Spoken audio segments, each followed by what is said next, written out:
my beautiful friends? It's Amanda here, and I'm so excited to actually be able to bring you this video ahead of this new ColourPop collection launch.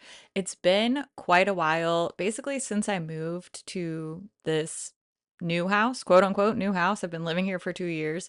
My ColourPop PR stopped arriving early, I think just based on my location.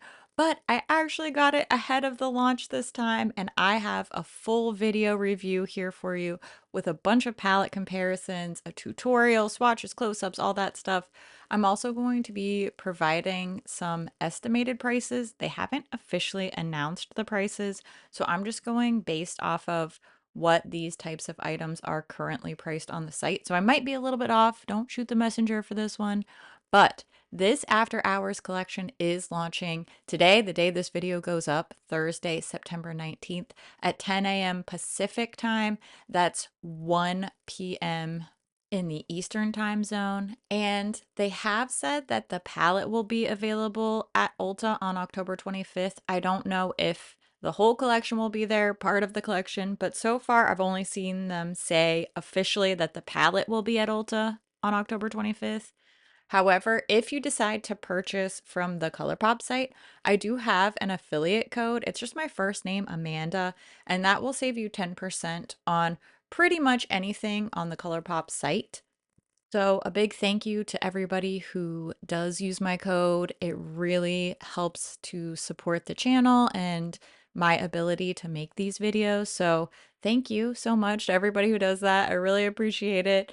I want to give you as much information as I possibly can. So, I want to show you these products in action, and I'm just going to give you some of my thoughts and observations along the way. So let's first start with the cheek products from this collection. We have two blushes in this collection. They are the Instant Crush cream blushes. These are the matte version. I truly think they're more satiny, but not to be confused with the lip and cheek tint ones that came out, I think last month, that have the little heart-shaped pans. Those are more dewy. These are the original Instant Crush cream blush formula that they call matte. I think it's more of a satin finish personally. These Instant Crush blushes are $12 each on the ColourPop site, so that is my best guess for these new ones that are releasing. These are both very muted neutral tones. A-lister is a little bit more of a brown base neutral, and obviously is more of a berryish tone, but I am gonna try both of these on, and my experience is that these look pretty similar in swatch and they look pretty much the same on my cheeks. I think you can tell A-lister is a little bit lighter, softer, and obviously is a bit brighter. But I wore these two different blushes all day long and I felt like they looked pretty much the same on me. So I don't necessarily think that you need both unless this is really like your style and you can see yourself using these and mixing them. But at least for me personally, they don't appear that different on the skin. And anybody who has any more melanin than me, I think these are gonna pretty much look exactly the same. I can't say that for sure. I don't work on any other skin tones but my own. I'm not a makeup artist, so I won't pretend to know for sure that that's the experience. But I don't see a lot of contrast, and that's on this relatively pale, pasty skin. So I think if you're interested in these, probably just need to grab one of them. I do think that they're both pretty. I think that they both ended up looking nice on me. This is the type of color I like to wear quite a bit, this sort of desaturated, neutrally tone. Perhaps I will be more inclined to wear A-lister, but like I said, they ended up looking pretty much exactly the same on me. So just kind of take your pick. But these wear nicely. I wore this all day, went out to dinner, had a crazy rainstorm, had to run through the parking lot in a crazy rainstorm, and my makeup held up really well. So I can't complain about the formula. I just wish there was a little bit more variety in the shades. It would have been nice to see like a super dark purple or something along those lines. Now let's move on to the lipsticks in this collection. We have three of the new Pout matte lipsticks. These are $10 each on the ColourPop website. And I actually literally just got my Pout PR package like the day before this After Hours collection arrived. I know they had a lot of issues with the shipping on that PR release. So I do plan on doing a dedicated video with some lip swatches and a more deep dive into this new lip formula from them. But you'll kind of get a preview today because I am going to lip swatch and talk about these three new shades. Once again, I'll say all three of these shades are colors that I personally gravitate towards. I definitely like a neutral, terracotta, even like a brick berry type of color. So all three of these actual lipstick shades are the types of colors that I quite enjoy wearing. I will say I have some definite pros and cons when it comes to this Pout formula. It does last a really long time. It is a nice, long wearing, very solid matte lipstick, and it's not difficult to apply either. It does actually glide onto my lips pretty easily. I can build up a nice, smooth opacity without doing a lot of work and without a lot of tugging. The flip side of that is this is a very, very matte formula, and I personally just don't really love that for me. I am already somebody who has dry skin, dry lips, and even with the turn of the season, I know that matte kind of comes more in style with the cold weather. But for me, I run away from matte even more in the fall and winter because the dryness is just too much for me. I personally just prefer something that is hydrating, nourishing, comfortable. I am a tinted lip balm girly living in a matte lipstick world at this point. So I personally don't like it. I don't find it to be comfortable and what I'm looking for my daily wear. But if this is what you want, if you do want a long wearing, very, very matte formula, this works well. It's not that it's bad, it's just not what I'm personally looking for out of a lip product at this moment in time. Let's briefly talk about the shadow sticks now. Shadow sticks are currently $8 a piece on the ColourPop site, so that is my guess for these new ones as well. We have three shades. I believe these are all new shades. They're at least new shade names for this collection. But I will admit I'm not as well versed in the shadow sticks as I am Super Shocks and palettes, so you can give me the info if I'm missing something here. One is a matte finish, this little neutral one, and then the other two have a sparkly metallic finish. Yet again, this just isn't the type of product that I personally gravitate towards. So I do tend to prefer a pressed powder shadow over something like a shadow stick like this. So I am just not gravitating towards these for my own kind of personal style aesthetic reasons. But these swatched really nicely. They seem nice and smooth, even opaque. So, if this is the type of thing you're interested in, these seem nice. I'm just going to focus more on the palette because that's more in line with my personal style, my personal preferences. So, let's take a look at the After Hours palette. This is a 16 pan palette, and those typically go for 24 US dollars a piece on the ColourPop site. So, that is my guess for this After Hours palette. The ingredients are only on the back of the box, so I often recommend that you hang on to the box, particularly if you are sensitive to certain ingredients. The palette itself just has the eyeshadow names listed on the back, so no ingredients list on the actual palette itself. When we open up inside here, there is no mirror in this one. It's just the eyeshadows and the little graphic from the front of the palette on the inside of the cover. There's a variety of finishes in this palette. So we do have three of their little mini glitter shades. Let's Party, Till Dawn, and Slinky Dress are all their little pearlescent glitters. I think that's what they call this new smaller particle size glitter, but they are still glittery shades. I wore one of them. I'll tell you more about it in the tutorial portion, but I don't love these little glitters. I know some people love them. That's fine. You can love them. I just personally am not a big fan. Then there is one matte with glitter. That's the shade Nonstop. Then we have 8 true matte shades and 4 true just regular shimmer shades. I like the direction they're going in with including some more interesting shifts in these decidedly very duochrome shades, particularly Till Dawn and Slinky Dress.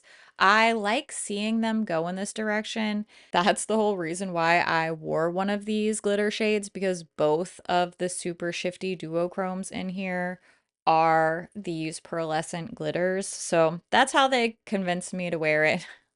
And I hope to see them do some of their regular metallics in these really intense, shifty duochrome, maybe even multi-chrome type of shadows. I think that would be great. That would do well with them. And, I think a lot of people have been seeing those intense, beautiful, shifty shades from indie brands. So it would be great to see ColourPop kind of take that note and do some more complex finishes, maybe some more funky color stories. I do want to point out that these shadows look a lot more colorful in the pan, and certainly in some photos they look really colorful. It looks like there's these bright reds and duochromes and purples and stuff in this palette. But once it's applied to the skin, these are very, very neutral. Those shades that look quite reddish berry in the pan are reading a lot more brown once they're actually applied. So I'm sure that will be a letdown for the color lovers and a relief for those who tend to err on the more neutral eyeshadow side. I think this is pretty. I like both colors and neutrals, and I do like something like this that feels a bit in between. It's not fully neutral, but it's definitely not colorful either. So I think this could be a nice comfort zone for a lot of ColourPop customers, myself included. I do think that this probably could have either been spiced up to add a little bit more color, or it could have been pared down to a 12 pan palette to keep this same color story. I think there's just a bit of redundancy in these shades. I would like to swap out a couple of the shadows in here and do a little bit of a palette redesign for this one, because I think that they have a really great basis here. And don't get me wrong, I think this is a nice palette. I think a lot of people are going to enjoy it. It did, formula-wise, perform quite well for me because, as I mentioned earlier, I wore this makeup all day and out for dinner in a very rainy, like pouring rain type of situation. And everything stayed in place. Removing the glitter was really annoying. I had glitter all over my face. I had to wash my face extra times to get rid of all of this little pearlescent glitter. But I think I'm also predisposed to be annoyed by the glitter because I don't love it. But I used it anyway because that really feels like a special draw towards this palette, and I do think that's something that is going to set this apart from a lot of the comparisons that you're going to see later. This is not a new color story for ColourPop. This is not a new idea. This is not a new set of shadows, except for those shifty duochrome glittery shades. That's what really sets this one apart and makes this different, even from the closest comparisons that I could come up with. And as usual for my comparisons, I probably could have done twice as many. I just had to cut myself off at a certain point so I could actually get this video done ahead of the launch. Overall, I think that this palette is intriguing. I like to see ColourPop going in a bit of a different direction with some of these new finishes on these super shifty shades. I hope that we'll get to see this direction pushed towards some non-glitter finishes. And I think that that's a distinct possibility. It certainly seems like ColourPop has listened to a lot of the feedback as far as slowing down the amount of releases. Now we're seeing them do these multi-chromatic type of finishes. So I do hope that this is the new direction for the brand. You know, I have been basically a lifelong ColourPop stan as long as ColourPop has been alive.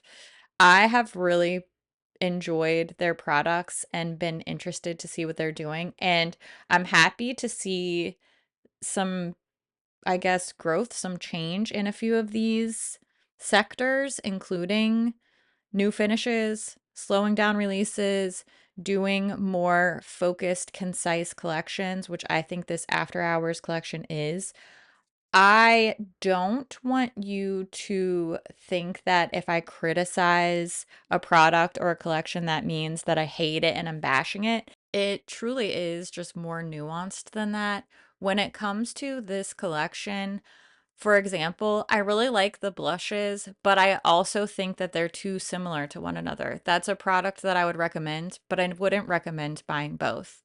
And I like the colors of the lipstick, and I think that they're great if you like matte lipstick, which I'm not really into at this point in my life.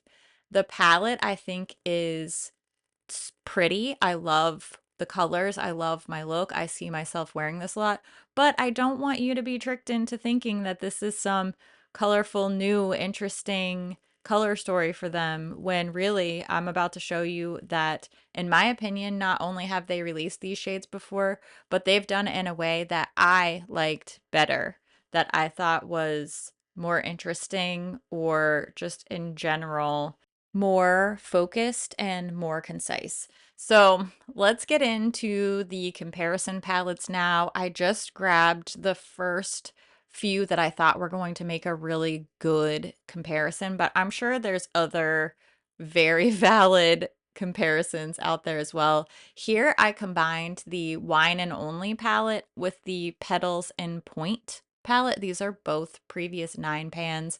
Any of the comparison palettes that are still available, I'll link in the description for you. This is pretty close. We are missing those two glittery duochrome type of shades, but in general, you're going to get a lot of the same eye looks. And we can combine the Or Kid You Not and Pretty Please palettes and also get an even more similar color story, in my opinion. I love the Or Kid You Not palette. It's one of my favorites, and I just think that some of these 9 pans are more interesting and just more well focused while still giving us these same types of eye looks. I recognize that not everybody has all of these other comparison palettes anyway, so maybe you see these comparisons and you realize, like this color story, but I would be happier with a smaller palette, or I only like half of this color story, so maybe I should just get the Troublemaker palette instead, or whatever it may be. I kind of threw that out there because I love the Troublemaker palette, and I am much more likely to reach for that one than this After Hours palette. But I think that they work well together. I can see them as great companion palettes, but I think you can also get a lot of the same looks out of these two. If I'm being really honest, I prefer Troublemaker, but that's just me. That's just my personal color story preference. Now, let's talk about the Smoke and Roses palette. This is so similar. When I tell you that these matte shades are so close to being the same colors, the shimmers are a little bit less dead on dupeable, but I think when you see these side by side, you are picking up what I'm putting down. There's not a crazy difference here. Sort of the same thing with the Rock Candy Mega Palette. If you already have either one of these in your collection, then you pretty much already have all of these shades. I know, minus those two shifty ones, but in general, I don't necessarily recommend buying an entire palette for two shades. I'm not here to judge you if you do that because I most likely have done something like that too. But I am trying my best to be a voice of reason here. So, in general, I do think that this is a cute palette. I think this is a cute collection. I like the focus. I like these types of shades. I like these types of tones. I like seeing them do these really cool, shifty duochrome shades. But I don't think that this is terribly unique in their entire catalog. So take from that what you will. I like the collection. I do like that this feels kind of old school ColourPop, but it also feels like they're trying to take direction from some of the criticism they've received in recent years. So I'm feeling very optimistic. I'm feeling hopeful. And despite having some critiques about this collection and about the palette, I overall am going to give this a good review because I like it. I see myself wearing it. I like these colors. I think it performs well, but I'm not giving it a good review based on being a brand new, super interesting thing that came out. Hopefully that makes sense. Hopefully this was a fair, informative review. And I'm excited to see this old school OG ColourPop kind of coming back. I love it. I'm here for it. I think based on my channel, you know that is very much in line with what I enjoy. But I would love to hear what you think about this collection. Are you interested? Does this catch your eye? How are you feeling? Do you agree with me? Completely disagree? I always love to hear what you think about things too. So make sure you leave all your thoughts down in the comments below. As always, thank you so much for watching, and I'll see you in my next video. And I love your face so much. Okay, bye.